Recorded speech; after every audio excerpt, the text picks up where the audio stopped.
Hello and welcome to the Sound Lab podcast interviews, unedited. On today's show, interviews with the lottery winners, Maya Kirkland, She Drew the Gun and Dubinski. Plus, we throw back in time to Hit the Deck Festival 2015, where we had a chat with Skindred. Yep, that's all on today's show, so shall we crack on and play you our first interview from the lottery winners? How are you? I'm good, mate. I'm very good. You went. We had a little chat just before you started recording. Then you didn't have that voice, and then as soon as you started recording, you had a radio voice. Then didn't you? Yeah, I do have a radio voice. Yeah, yeah. I like it. No, it's good. I wish I did. Can you teach me one? How do Oh, you do? it's just confidence, really. You know what you're saying, and you just kind of make sure that what comes out is what you want to say. So just do it with confidence, really. Hi, I'm Tom from the Lottery Winners, and I'm very confident. Exactly. That's your radio voice. That's how I've always learned to do it. Anyway, I like it, second, mate. I'm gonna second the start doing record more. button's done. Yeah, just run with it. That's the way. But we're here to talk about you. And well, we've been playing a new single of yours called Dirt and Gold. Tell us about the single.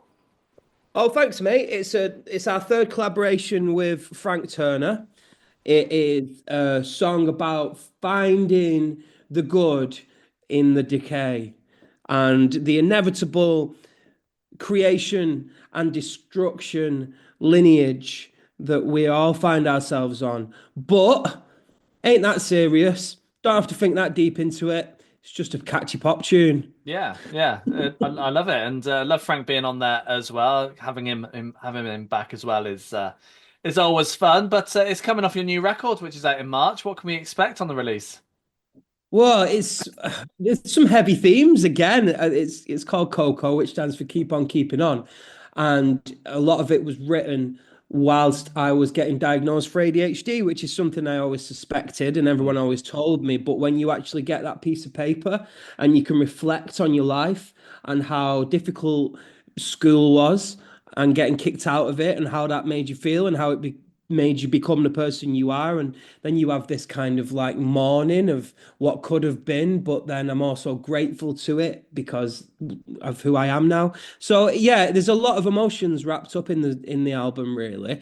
But again, if you don't have to think that deeply into it. If you like good melodies and catchy choruses, and I've also got them for you. Good, good. Yeah, whatever people want, I'm sure they can find on this record. How does this record sound in comparison to the previous records of yours? That's a good question. I don't know. I'd like to think more grown up, but what does that even mean? But we spent a lot of time on the way it sounds, I can tell you that, and I'm very proud of it. And I think it kind of explores a lot of different genres on there. It goes from very summery, almost calypso sounding songs like one called Panic Attack, which is funny that it's a very summery and it's called Panic Attack, to more like folky songs, like Three Wishes, or there's like even piano ballads on there. So like there's something for everyone. Even your nan's gonna find something she likes. Good. That's what you always want is something for everyone. So I'm glad Yeah. there's a bit of everything on there. And I've just double checked the track listing, and you've got a few featured artists on there. We've talked about Frank Turner, but Shed Seven, Reverend and the Makins, and also Chad Kroger on there as well. How have these kind of collaborations come about? It's something I've always wanted to do. Like, obviously, like I want to work with my heroes, and I'm just in this really lucky situation where they keep saying yes. And and I write the songs with the people in mind, and then I'll send it to them, and I'll say, "What do you think about singing on this?" And then they always say, "Okay." And yeah, it's over. Like when you get like when I was in the room with Chad when he was recording the vocals on that song, we were in Munich in a dressing room, and I set up my laptop and a mic, and he just did it, and that was just a moment, Mm. like because 12-year-old me sat in front of Kerrang and watched How You Remind Me over and over again, and then to have the guy singing a song that we ended up writing together is just insane. Mm. Yeah, I get loads of these crazy moments, and it's hard to know what's real sometimes, but I think that was. Yeah, yeah, absolutely. It shows you're doing something right, doesn't it? Well, I hope so. Yeah, yeah, absolutely. I like to talk about the writing side of things as well, as we've just touched on it. So tell me, how do tracks normally start off for you? Um, they, I get, oh, it's weird because it kind of sounds cheesy, but I've heard other songwriters mention this as well, and I honestly think it's true. But I'm just like an antenna sometimes that just receives them, and then every now and again one will just like pop up, and I don't know where it's come from. But I can read it afterwards and go, yes, that's exactly how I feel about this. And it's like, it's almost therapy for me. So songs come from trauma and life experiences, but also celebrations and love and just life, really. And I don't even ever really mean to write a song. They always just happen. Hmm. Yeah, is it quite easy for you, or can it be a challenge at times to fit the lyrics in with the music that's created? I think if it's ever in any way challenging, then I just stop because if it's jarring and unnatural, then I feel you can hear that. Like there's nothing worse than a disingenuous song for me, and the way to keep it genuine is by just letting the song be what it wants to Hmm. be. Yeah, nice. Are you one of those who likes to kind of jot ideas down like 24/7 in a book or on your phone or something, or is it just kind of spur of the My moment? notes, if my phone ever got like leaked and anybody heard my voice memos or read my notes, I think I'd probably, yeah, I hope that doesn't happen. See, I want you to get your voice notes out now and play us one. No, absolutely not. Well, I'd end up. all right, we'll leave that as it is, shall we? Um, Yeah. Now, you've got a little bit of a downtime at the moment because ever so shortly, in about 10 days' time, a week's time, you've got a huge tour coming up, starting off with your own headline tour. I bet you can't wait to be on the road again. I can't wait to be on the road again. It's weird. I'll leave my house in 10 days and then I don't really come home until October. Yeah. So it's kind of weird, and I've definitely not got enough underpants, but it'll be all right. I'm looking forward to it, man. It's like you get to live in this weird bubble when you're touring, and loads of people clap at you all the time, and you get to see all these amazing places. It's honestly the thing that I've always wanted to do, and it's like, it sounds cheesy, but it's a dream come true. But it really is. Yeah, yeah, no, absolutely. And you've got loads of dates with Robbie Williams as well. Who? Yeah, I know. Who indeed? I know, mate. It's crazy. I've always loved Robbie forever. Hmm. Really, honestly, like big, big fan of Robbie. And when he reached out and wanted to be my mate, it was just crazy. I couldn't believe it. And then he's just the loveliest person, so insightful, so creative, smart, full of advice, full of laughter. And I have the most amazing chats with him several times a Hmm. week. And I just can't wait to hang out with him in weird places like Finland and Latvia. It's Yeah. going to be really good.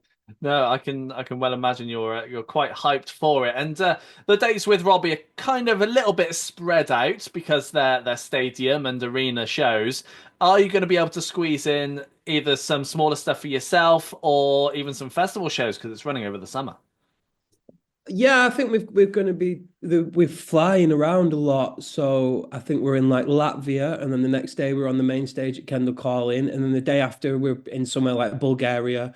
So there's going to be a lot of jumping around the world, which is real rock star stuff, Mm. isn't it? So yeah, it's pretty crazy. Yeah, yeah, absolutely. And that's going to take you, as you said, towards October. But you're only really hitting up the UK and Europe. Are you hoping to go further afield at some point? Listen, if Robbie wants to take this show around the world, all he has to do is ask, and I will be there in Australia and Japan and China with him as well. I suppose he's got to make sure that he still loves me at Yeah, the end. yeah. There's someone at my door. Lads, can you get the door? Sorry, mate. That's all right. I'm not going to edit this out either. So No, leave it in. You know what it is? I've got a horrible Vinted addiction or anything, just buying stuff online. I think it's part of ADHD. So every day I get lots of presents through the oh, door. And anything fun? I don't know what it is. That's the fun thing because I usually order them late at night and then forget. So I don't know what it is that I've ordered. What is it, Lars? I want to see now. I want you to open it on camera. Should we do an unboxing? Yeah. As long as you've not ordered anything naughty. Oh, it's mainly naughty things. No, it's not. Lars, it's very heavy. Is it for Oh, me? Yeah. It's, let's do oh, this. I can't wait. Could be I don't anything. know. I don't know what I've ordered. I hope it's exciting. It's either going to be something really exciting or really boring. Something What have I really ordered? adult. 9 kilograms. Oh! I forgot I ordered these. Are you serious? So, It's 24 cans of Dr. Pepper Zero, which you Yes! just can't get Love anywhere. it. Love Dr. Pepper. see, don't bring with the fridge. Dr. Pepper's awesome. Presents. What's You the can't worst that beat, can happen? I know, you can't beat Dr. Pepper. Exactly. Well, Dr. Pepper Zero, in fact. Even better. I ate your cookie. I'm sorry. I can't swear on the radio. I've got no impulse control, and I ate your cookie. Yeah. Sorry about that. Should we talk more about me? No, I think we're done. Okay. We've had enough now. Dr. Pepper got in the way and then we started talking about food. So we've got to look after ourselves with this Dr. Pepper Zero, don't we? We do. And honestly, I'm always on a perpetual hunt to find Dr. Pepper Zero. And it's very rare that you find it. And then I just thought, I'll type it in on Amazon. What's the worst that can happen? Yeah. And then less than 8 hours later, here it is Okay. at my door. What a Good world we price? live Was it a good price? in. With a tenner for 24 cans. Okay. That's not too bad, What actually. we live in. That's very good. 24p a can. Oh, yeah. That's good. Is You can, it? you can say, yeah, no, that is. Is it? Yeah. I don't know. Yeah, it is. You can go sell them now. Make a profit. I need to just double check the maths. Sounds about right, 24 doesn't it? divided by 10 equals 2. Yeah, Yeah. 24p a can. Whoopee. Bargain. Bargain. I'm going to go get some myself. And I hope you enjoyed the interview there with the lottery winners. Now, we're all over social media, so come and find us at The Sounder Lab Yes on all the socials. And you can also check out the website, thesounderlabuk.co.uk. Now, we are going to move straight on to interview number 2, where we had a chat with Maya Kirkland. So, Mia Kirkland, how are you? I'm very good, thank you. Thank you so much for having me. The pleasure is all mine. And we've been playing a new single of yours called I Just Called Your Ex. Tell us a bit about the single. So I wrote this song, I think it was nearly a year ago now, or coming up to a year. And as soon as I wrote it, I loved it so much, and it's very close to my heart, and I didn't want anyone else having it. And it's basically about my boyfriend at the time, um, just being a bit weird, and he always said his ex was crazy, but I kind of was getting the vibe he was lying, so I wrote a song about it.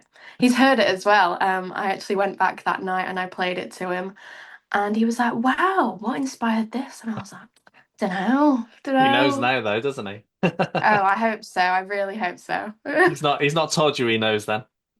Well, I wouldn't say we ended things very well, so we both got each other blocked. So, but his mum still follows me, Oh, that's all so right then. let's hope that she sent it. No, yeah, absolutely. And you've been releasing singles kind of sporadically over the last year or so. Are we now gearing up towards a bigger body of work, an EP maybe? I hope so. Yeah, I've only just been releasing music in the past year, so it's all very new to me, but I have been working on a lot of music, and a lot more is going to be coming out this year, which I'm very excited to share. Good. Cannot wait. And even though you've only been releasing music for a year, you've been performing for a while now. Do you think you've now found your sound and your style, or is there plenty of things you still want to try to see if they work for you?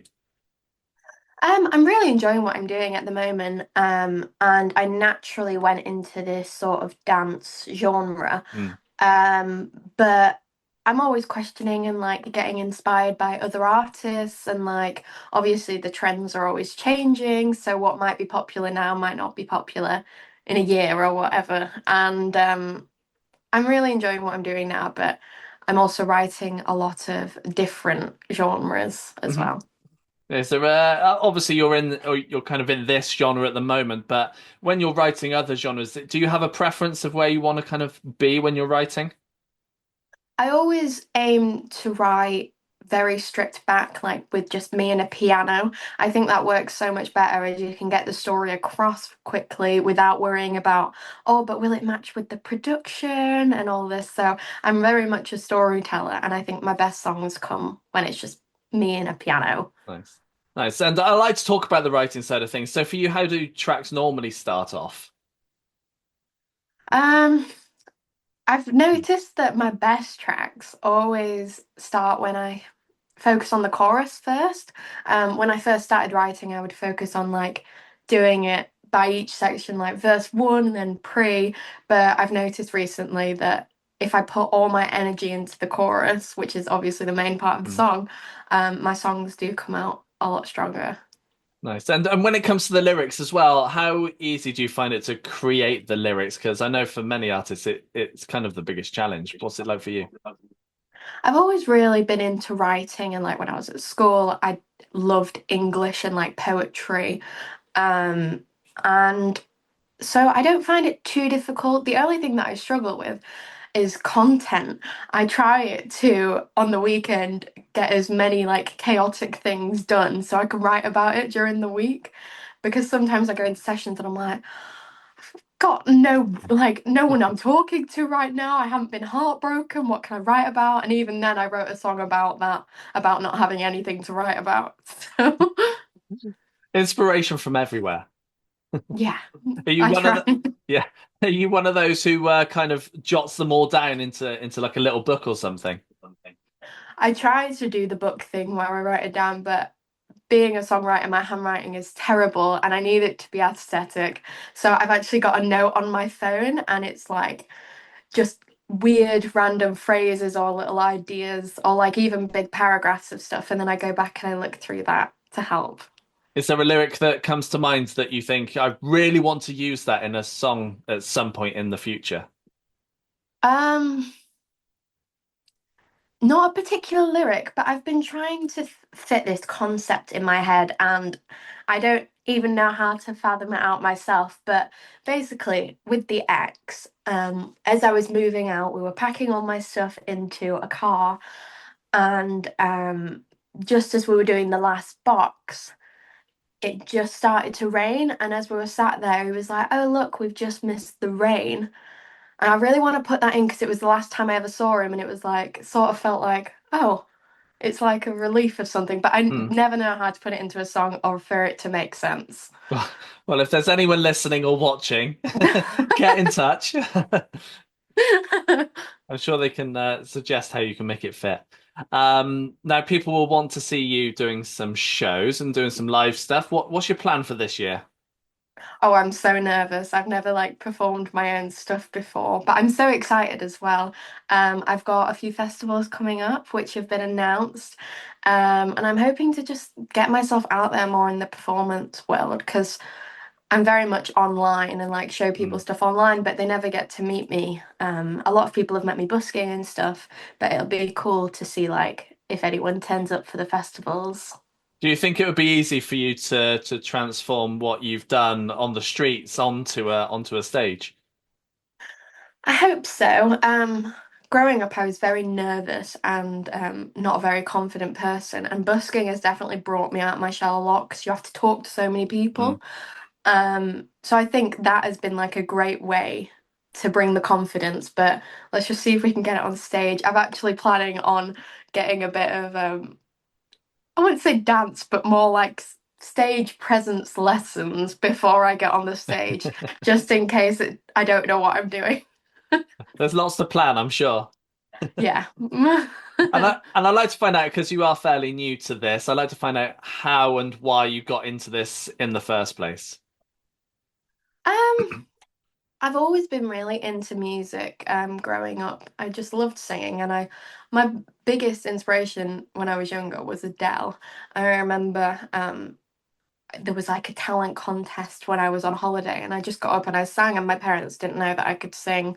And so literally from that moment I've always sang, but I wasn't very popular at school. So I used to write about it in journals, and then I used to go onto YouTube and find like type beats and then put that story over stuff, and like I do poems and stuff. And then I just realized that there was actually an avenue for that, and that because I would always grow up and be like, I want to be a singer. And I went to a very strict school, and they were like, yeah, but what about a realistic option? Hmm. Like, what about something that you can study that would get you a job or stuff? And I'm like, oh. But then I realized that I can actually do it as a job, and I just needed to have faith in myself. So. Yeah, absolutely. Story of my life as well. I'm exactly the same as that. And you must have some aspirations of things you want to achieve in the music world. What's one thing what's kind of at the top of that bucket list of things you want to achieve?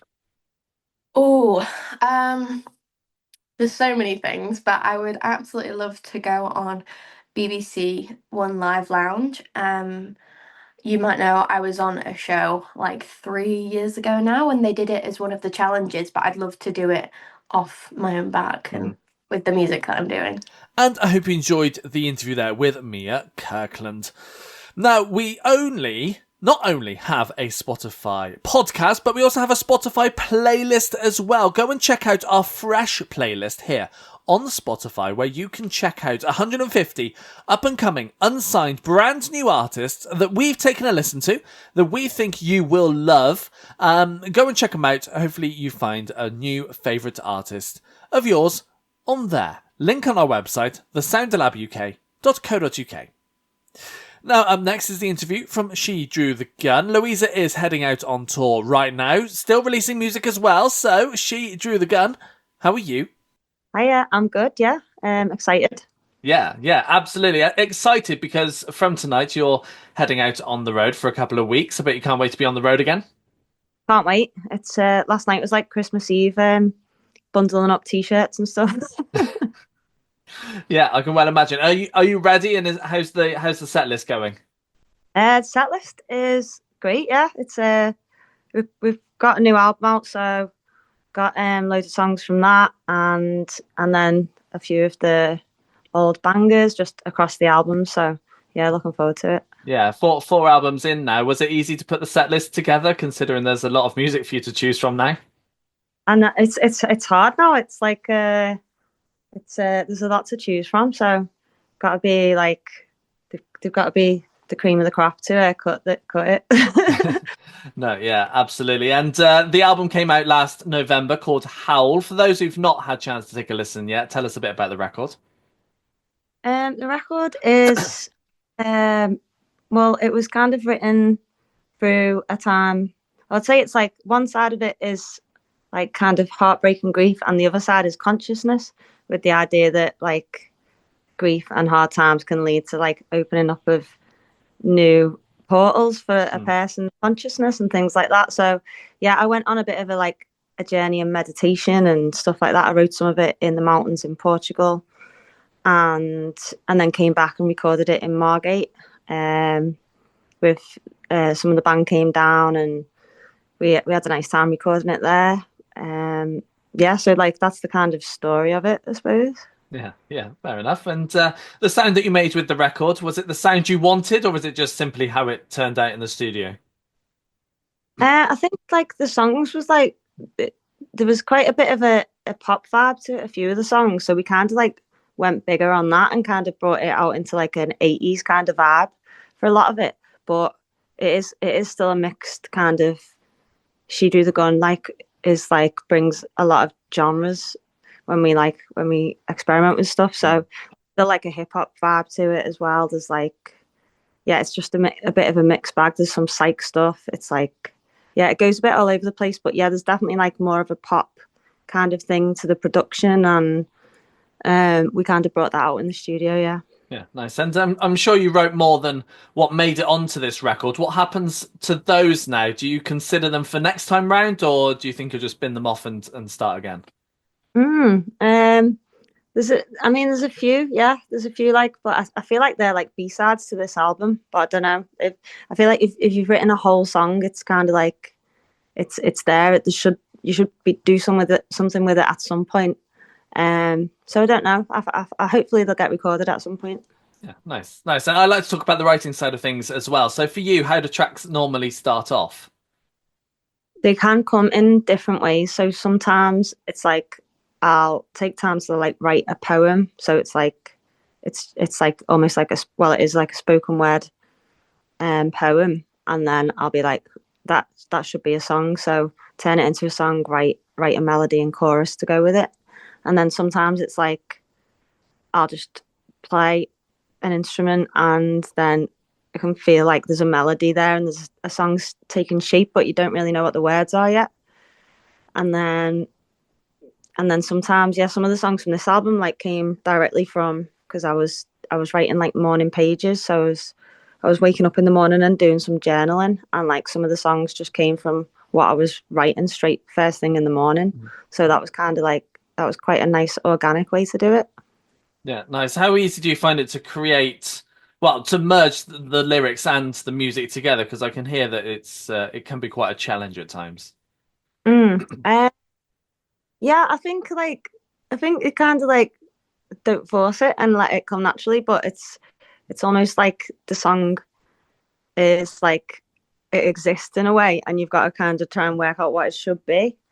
So like, yeah, sometimes it's a bit of a puzzle, and then sometimes it just flows easily. So it's always slightly different. Nice. And we chatted about your tour that's coming up that's going to take you to the end of February, but there's not much else booked in at the moment. What's your plans for kind of the foreseeable future in regards to touring? Well, we're away for 2 weeks now, starting in Hebden Bridge tonight, Glasgow on Saturday, finishing in Liverpool after we've been around the UK, and then got a couple of weeks and then go on a support tour with Public Service Broadcasting. So that'll be nice to do like a support slot, a bit different. And then we've got a few festivals over the summer. And yeah, I don't know. It's a blank slate after that so far. So I'll have to wait and see. Yeah. You hoping to keep the touring going towards the end of the year as well?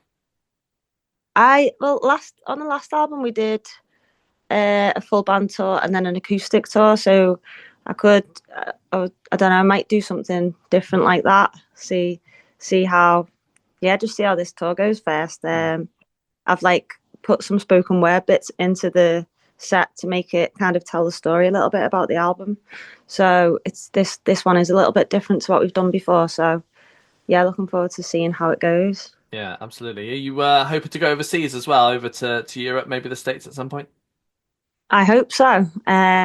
We had our first USA tour all booked in just before COVID happened, so that was a bit of a disappointment. And the aim would be to hopefully go back at some point. I really, more than anything, my dream, that I don't know where it's come from, but I'd really love to go South America and do a tour there at some point.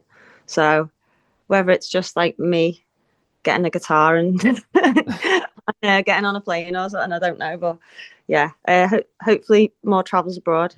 And I hope you enjoyed the interview there with She Drew the Gun. Now, we also have these very interviews alongside a load of music on our 2-hour radio show. Yes, you can go and check out our international radio show broadcasting all around the world on our website, thesoundlabuk.co.uk, where you can find these interviews alongside loads of new music, live session as well. It's a great 2 hours for you to listen to if you want a little bit of music to dot in between our little chit chats. So go and check that out as well. Now, our final new interview of the show, it comes from Dubinski. He's got a new single out as well. So let's have a little chat with them, shall we? Dubinski, how are you? Hey, I'm doing well, yeah. Good. So we've been playing a new single of yours called Downtown Operation. Tell us a bit about the single, first of all. So Downtown is the lead single off our upcoming album, What Is Your Definition of Happiness? It's kind of an upbeat indie track. And it's I guess it's kind of about inequality in society and an observation on that. And it's a social commentary on the kind of the inequality within the class system and the kind of the equal opportunity and unity that people should bring into life and society. Nice. And as mentioned, that is off your new record coming out on March the 7th. What can we expect to hear on the record? A mixture on the record, some upbeat, some chilled out downbeat tunes, stories of love, heartbreak, grief, happiness, excitement, enjoyment, every aspect of life. Nice. How's it sounding in comparison to your debut, which you released a couple of years ago? I think we've developed as a band, we've developed sonically. There's a little bit more synth involvement, and I think it flows start to finish really well as an album. It's sound-wise has definitely developed, probably slightly less away from the rockier sound and more into a kind of indie synth pop crossover. Mm-hmm. Nice. Yeah, fair enough. And the sound you've made with this record, was it the plan to make that sound, or was it just how it turned out in the studio? Yeah, I mean, we kind of set about wanting to have something a bit different. We wanted to incorporate a few more synths and kind of develop on our sound a bit more. So we had a discussion going into the album about where we wanted to take it. And we were kind of inspired by bands like LCD Sound System, for example, who have a bit of that kind of indie rock synth crossover, and bands like The Cure and stuff like that. So we kind of had a convo about it and wanted to take it in a specific direction, which I think we did achieve. Yeah, absolutely. And I'm sure you wrote more than what made it onto this record. What happens to those tracks now? Are you going to consider them again for the next time round, or are you just going to bin them off, do you think?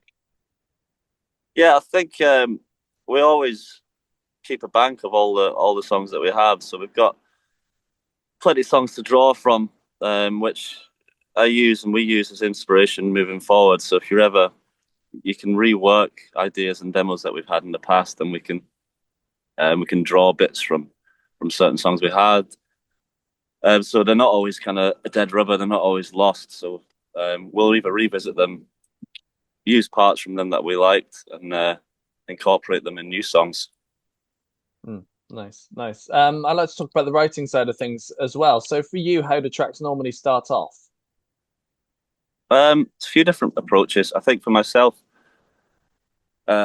sometimes I get sparks of ideas, often when I'm trying to get to sleep, when I'm in that drifting off to sleep. So kind of in a slight dream world, I'll get ideas for songs come into my head, even melodies, or sometimes a finished sound of a song.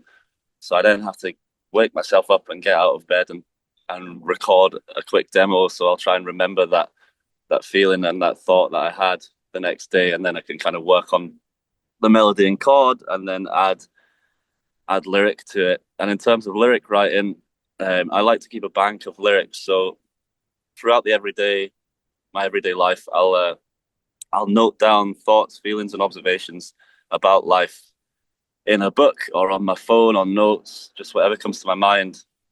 And I guess I try and rhyme with it and make it sound a bit poetic. So then when it comes to writing lyrics in the future, I can draw on this book of thoughts and poems and incorporate that into my songwriting, which comes across as, everything I write lyrically has a meaning to me. So I guess it has a bit of a personal touch in terms of lyric writing. Nice. Also with writing, I'll have these ideas for songs, then we bring them to the band, we bring them to the practice. Then everyone else has their input on it. So sometimes what starts as a stem or an idea of a song that I think wants to go a certain way, you kind of have to let it breathe and let everyone else have their input on it, which sometimes takes it in a different direction, which you didn't initially think it would go, which is kind of the great thing about everyone's influence on the band that we're in, is it can grow into something that you didn't expect which can be fun. Yeah, I bet. And you're heading off to Europe right now. You're about to start a tour over there. Bet you can't wait to be doing some shows again. We are, yeah. We're currently in the van. We're on the way down to Hull. Going to get the ferry overnight to Rotterdam, and the tour starts tomorrow in Haarlem. Is the first date, and we travel across Netherlands, Belgium, France, Germany, Austria, Switzerland, Czech Republic, and Hungary, and we finish at the Camden Assembly in London at the start of February. So it's going to be great. We've got 15 shows in about 3 weeks or so. So busy few weeks, but really looking forward to it.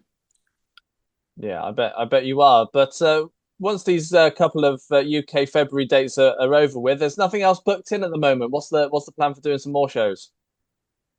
So we will be touring again. We've got the album release on the 7th of March.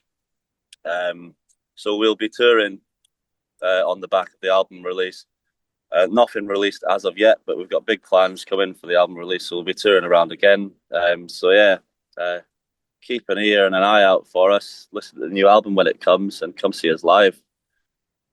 Yeah, absolutely. Festival season's quickly coming upon us. Are you hoping to be doing some festival shows this year? Yeah, I'm sure we will be. As I say, we've nothing announced yet, but when the festival season comes around, we'll be doing the rounds, doing the circuit, and so if you can't catch us at a show in your town, then come along to the festivals. I'm sure we'll be kicking about. So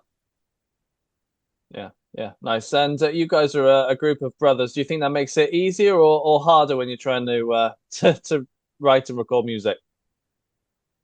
I think it definitely makes it easier.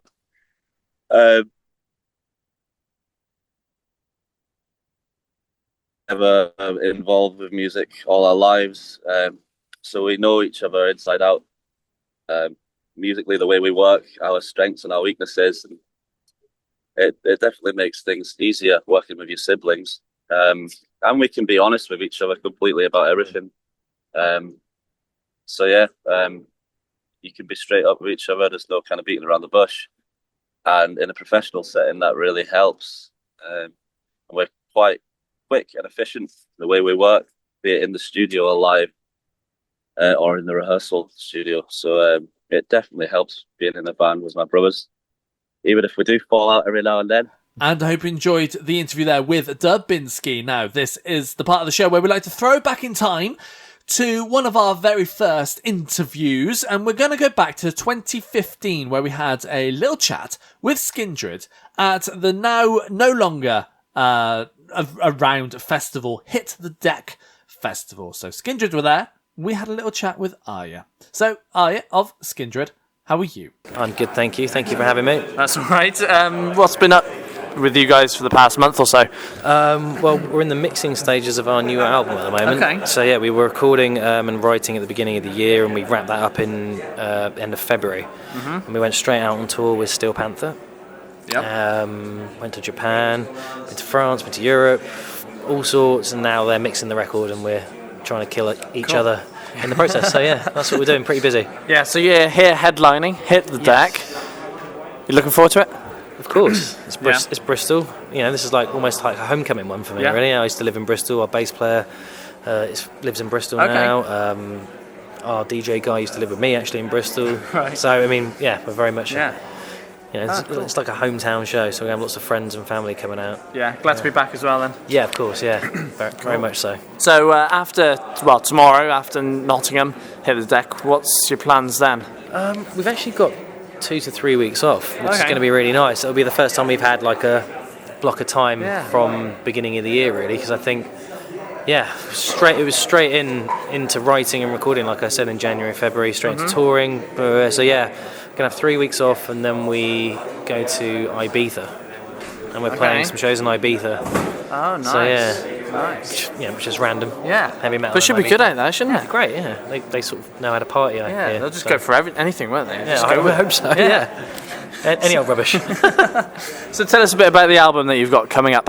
Well, we recorded it with James Luffrey, who's done the last 2 records. Okay. We sort of almost feel he's part of the furniture now, so it'd be rude not to go with him.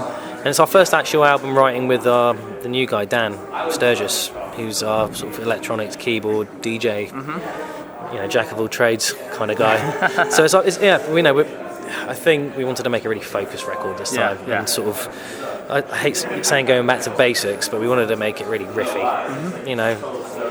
band in a room, going mental, sort of feeding off the energy of each other and take it back that side of Skindred, and I think that's something that our fans like, and that's something we want to do for them, is try and give them an album that can get them going in a live area. I think there's no secrets, no hidden agenda there. There's no little bits there. It's just it's just rock and roll riffing, I think, with what we do. Oh, cool. So are you playing any of the tracks from your new album tonight? No. Not now YouTube exists. No, the record's, because it's still being mixed, it's still up in the air about what tracks are actually going to get on the record. Okay. We recorded a bunch, then we've got to narrow it down, so it's not actually finished yet. I don't really want to give anything away, to be honest, because you do a song live in the live arena, see how it goes, but then it's on YouTube for everyone to listen to, and they've already made a judgment of what your new sound's going to be like. And I don't really like that. I'd rather have the music out there and let people discover it that way, rather than at the show and then go, well, that's not very good, or that's great, and then they'd be just don't want anyone being disappointed. I can see where you're coming from there. No disappointment. Any idea of when it'll be released? I think it will be released sort of end of October, early November. Okay. That's what we're shooting for at the moment. And that could all change. It could. Festivals over the summer, what you got planned? Do you know what? I think the only thing we're really doing is Camden Rocks, which is at the end of May, and then we're doing festival season in Europe this time. Right. Usually we're quite heavy on the UK festivals, but we're sort of taking a year out so we can do the record and get that prepped, and I think next year would probably be festival year. Okay. For us. Like I say, it can all change. Don't quote me, but you sort of are, because we're talking, and people are going to hear it. So but that's it. No festivals for us so far. So if people wanted to find out more about you or get hold of your music in any way, how would they go and do that? They would check out skindred.net. They would check out our Facebook page. You can hear us for free on Spotify, or you can go on iTunes and buy something. Excellent. Well, bastards. Hopefully I'll check you out as soon as possible. Yes, please. That would be great. Thanks, mate. And I hope you enjoyed the interview there from Arya of Skindred from Hit the Deck Festival 2015. And that's the end of the show for another week, I am afraid. But don't worry, we will be back next week with more interviews and great stuff coming your way. But if you can't wait until then, social media at The Sound Lab, yes, on all the socials. And make sure you check out the website, thesoundlabuk.co.uk. And I'll see you next week for another episode of Interviews Unedited. Goodbye.